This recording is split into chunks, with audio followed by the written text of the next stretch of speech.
Friends, हम बात कर रहे थे लिम्फेटिक सिस्टम के बारे में, लिम्फेटिक टेम्परामेंट के बारे में। अब हमारा टॉपिक है लिम्फेटिक डिजीज के बारे में, लिम्फेटिक टेम्परामेंट डिजीज के बारे में। उससे पहले हम बात कर रहे थे कि इम्यून सिस्टम में तीन चीजें होती हैं। सबसे पहली चीज होती है स्किन, दूसरी म्यूकस मेम्ब्रेन एंड तीसरी लिम्फेटिक सिस्टम। ये तीन चीजें मिला के इम्यून सिस्टम बनाती हैं। और हमारे इम्यून सिस्टम का सबसे बड़ा तरीका क्या है कि हमारी स्किन और म्यूकस मेम्ब्रेन हमारी बॉडी को प्रोटेक्ट करती हैं बैक्टीरिया एंड एनी इन्फेक्शन से।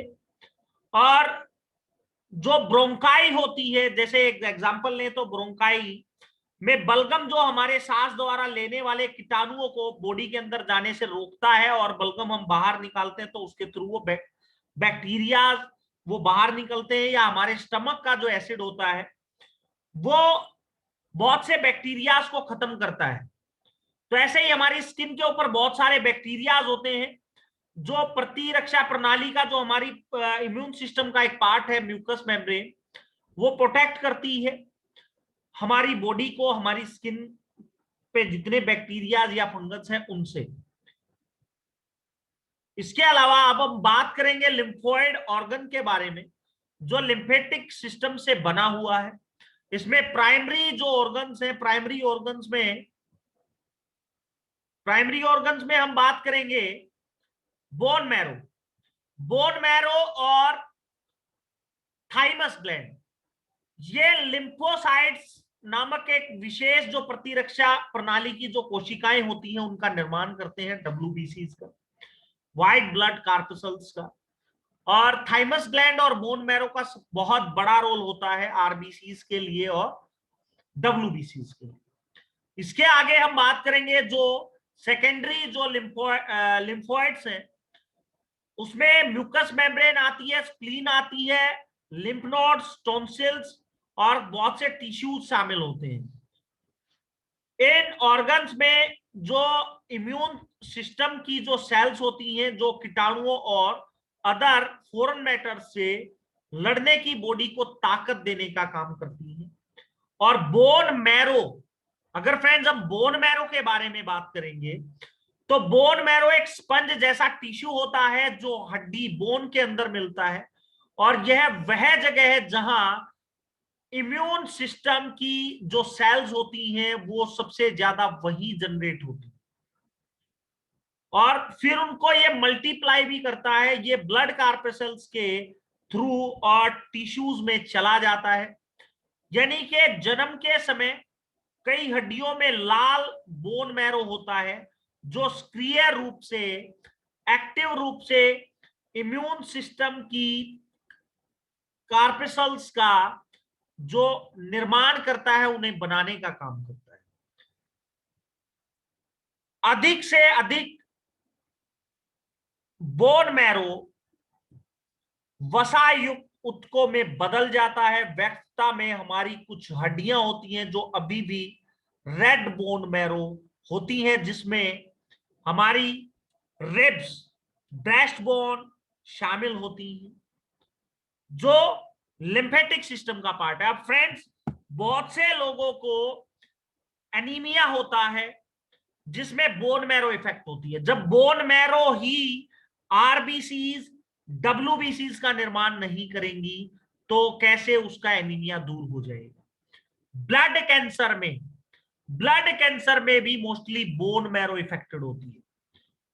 बहुत से केसेस में किसी को UTI होता है, UTI के बाद उसका digestive system, metabolic system effect होता है, स्प्लीन इफेक्ट होती है, उसके बाद बोन मैरो इफेक्ट होती है, और लास्ट में वो कैंसर का रूप धारण कर लेता है। ऐसे बहुत से केसेस देखने में मिले हैं। अगर हम बात करें थाइमस ग्लैंड के बारे में, तो थाइमस ब्रेस्ट बोन के पीछे हार्ट के ऊपर स्थित होता है, जो आप स्क्रीन में भी देख पा रहे होंगे। और ब्रेस्ट बोन, यह ग्लैंड केवल बच्चों में पूर्ण तरीके से परिपक्वता तक पहुंचता, और फिर धीरे धीरे ये एक फैटी टिश्यूज में कन्वर्ट हो जाता है। जो thymus cells lymphocyte T cells का निर्माण करते हैं, जो इम्यून सिस्टम की जो सेल्स होती हैं वो थाइमस में ही प्रॉपर तरीके से रेडी होती हैं। ये सेल्स जन्मजात और अनुकूली प्रतिरक्षा प्रणालियों को प्रॉपर करती हैं। टी सेल्स शरीर के थ्रू से चलती हैं और कन्वर्ट होती हैं और लगातार बॉडी को इन्फेक्शन से बचाने का काम भी करती हैं।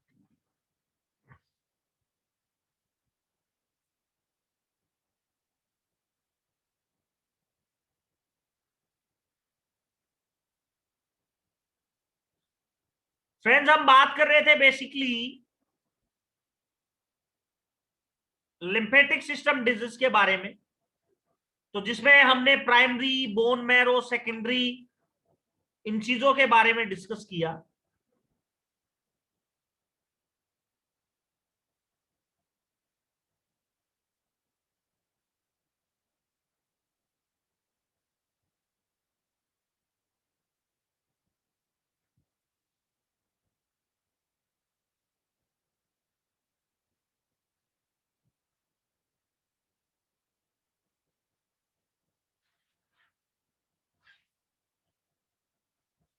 फ्रेंड्स, अब हम बात करेंगे लिम्फ नोड्स के बारे में। लिम्फ नोड छोटे बीन आकार के टिश्यूज होते हैं जो लिम्फेटिक वेसल्स के साथ मिलते हैं और लिम्फ नोड फिल्टर के रूप में काम करते हैं। और जो इम्यून सिस्टम की कार सेल्स होती हैं लिम्फ नोड में, वो रोगाणुओं को फंसाती हैं और ब्लड में विशेष एंटीबॉडी का निर्माण करती हैं। एंटीबॉडीज क्या होते हैं? वो सारे बैक्टीरिया, फंगल, वायरस इन्फेक्शंस को खत्म करने का काम, यानी कि इन्फेक्शन से लड़ने की ताकत देते हैं। इसके आगे फ्रेंड्स हम बात कर रहे हैं स्प्लीन के बारे में। स्प्लीन आप स्क्रीन पे भी देख पा रहे होंगे, पेट के बाएं ऊपरी हिस्से में डायफ्राम के नीचे होती है।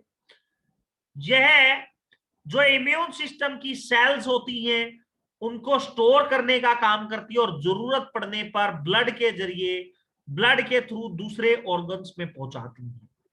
स्प्लीन में फागोसाइट्स ब्लड में आने वाले कीटाणुओं के लिए एक फिल्टर के रूप में कार्य करती है। आपने देखा होगा बहुत से लोगों को स्प्लीनोमेगाली हो जाता है, उनको इंटरनल फीवर, बॉडी एक, वीकनेस, ये लिम्फेटिक टेम्परामेंट के सिम्टम्स मिलेंगे आपको पेशेंट्स में। और ये आरबीसी, एरिथ्रोसाइट को तोड़ता है, यह प्लेटलेट को स्टोर करता है और तोड़ने का काम करता है। इसके अलावा रक्त के थक्के भी बनाने के लिए यही जिम्मेदार है। स्प्लेन टिश्यूज के थ्रू हमेशा बहुत अधिक रक्त बहता है, साथ ही यह टिश्यूज बहुत सॉफ्ट होते हैं। बहुत ज्यादा चोट लगने के कारण या कोई ट्रामा, इंजरी के कारण स्प्लीन फट सकता है और ब्लीडिंग से आदमी मर भी सकता है। तो फ्रेंड्स, स्प्लीन भी बहुत ज्यादा जरूरी है लिम्फेटिक सिस्टम के लिए और लिम्फेटिक टेम्परामेंट के लिए। इसके अलावा फ्रेंड्स, टॉन्सिल्स टॉन्सिल्स भी इम्यून सिस्टम का एक बहुत बड़ा पार्ट है, जो गले और तालू पर स्थित होने के कारण मुंह या नाक के थ्रू जो बॉडी में एंटर करते हैं इन्फेक्शंस, उनको रोकता है। और टॉन्सिल्स में बहुत सारी WBCs होती हैं जो कीटाणुओं को, इन्फेक्शंस को मारने के लिए जिम्मेदार होती हैं। और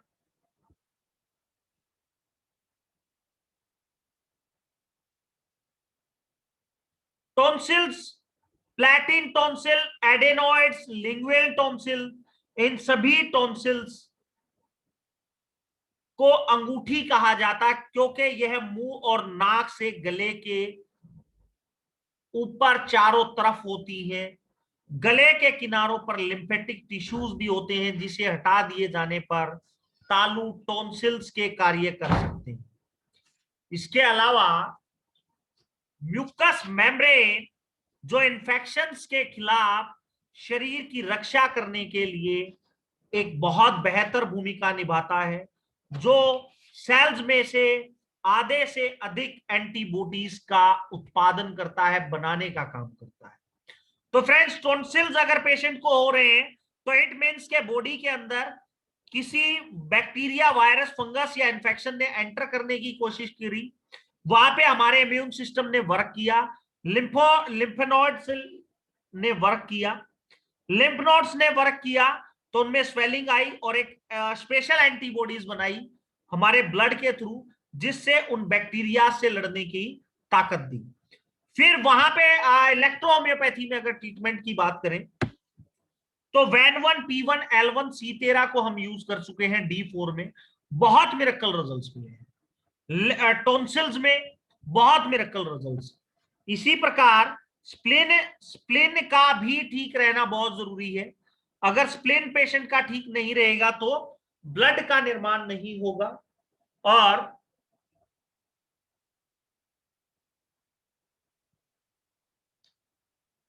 ब्लड का निर्माण नहीं होगा और ब्लड नहीं बनेगा, WBCs नहीं बनेगी तो बॉडी में इंफेक्शंस एंटर करेंगी।